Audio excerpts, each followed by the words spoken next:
துரியோதனனை அழிக்கணும்னு முடிவு பண்ணிட்டாங்க. கிருஷ்ணன் 100 பேரை பெத்தெடுத்தாங்க. காந்தாரி 99 செத்துருச்சு. ஒன்னே ஒண்ணுதான் பாக்கி இருக்கு. நாளைக்கு அவனையும் கொல்ல போறாங்கன்னு காதுல செய்தி வந்துருச்சு எங்க அம்மாக்கு. சாமிக்கு எவ்வளவு ஆற்றல் இருக்குன்னு எனக்கு தெரியாது குழந்தைகளை. ஆனா அம்மாவின் ஆற்றலுக்கு முன்னால் சாமியினுடைய ஆற்றல் கொஞ்சம் அப்படி இப்படி போயிட்டு தான் வரும். Very powerful. காந்தாரி என்ன பண்ணா தெரியுமா? கூப்பிட்டு, டேய், நான் உன்னை பெத்தெடுத்தேன்ல, அன்னிலிருந்து உன்னை முழுசா நான் பார்த்ததில்லை.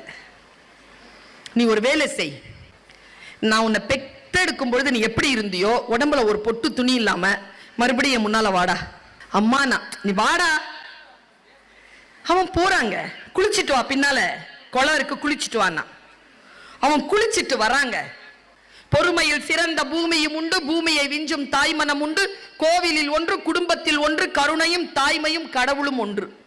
பழைய பாட்டு. அவன் வந்தாங்க. குளிச்சுட்டு வரும்போது கிருஷ்ணர் வந்துட்டார். கிருஷ்ணருக்கு தெரிஞ்சு போச்சு, இந்த அம்மா கண்ணை திறந்து சக்திய உடம்புல பாய்ச்சிட்டா இந்த உடம்ப அழிக்க முடியாது. என்ன தெரியுமா பண்ணா? வரும்போது துரியோதனனை பிடிச்சிட்டான். டேய், எங்கடா போற? அம்மாவை பார்க்க போறேன். சரி, நான் ஒன்றும் ட்ரெஸ் பண்ணாம போறேன். அம்மா அப்படிதான் கூப்பிட்டா. என்ன இருந்தாலும் பொண்ணு இல்லை அம்மா. முதல்ல உன்னை பார்க்க போறா. பெத்ததுலேருந்து பார்க்கல, இந்த அளவு வளர்ந்து நிற்கிற, உன்னை பார்க்கறது இப்படியா பார்க்கும்? இந்தாடா இந்த வாழை இலையாவது மறைச்சிட்டு போடான்னு வாழை இலை தூக்கி போடுறான். வாழை இலையை எடுத்துக்கிட்டு புள்ள போய் அம்மா முன்னால நிற்கிறான். வந்துட்டியா துரியோதனா? வந்துட்டேன் அம்மா. என் முன்னால வந்து சரியா நில்லு. சரியா நின்ன உடனே கண்ணில் இருந்து அந்த திரையை விலக்கி தலையிலிருந்து அப்படி பார்க்குறான் அம்மா.